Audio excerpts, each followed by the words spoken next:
జై శ్రీరామ్! అందరికీ నమస్కారం. ఈరోజు మనము తొలి ఏకాదశి ఎప్పుడు ఉందో, ఈ తొలి ఏకాదశి రోజు ఏం చేయాలో తెలుసుకుందాము. ముందుగా మన ఛానల్ని లైక్ చేయండి, షేర్ చేయండి, సబ్స్క్రైబ్ చేసుకోండి. తొలి ఏకాదశి ఆషాఢ మాసంలో జూలై 6వ తేదీన ఆదివారం రోజున వస్తుంది. దీనిని శయని ఏకాదశి అని కూడా పిలుస్తారు.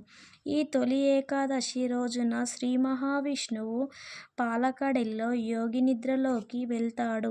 కాబట్టి ఈ సందర్భంగానే ఈ ఏకాదశిని తొలి ఏకాదశిగా పరిగణిస్తారు.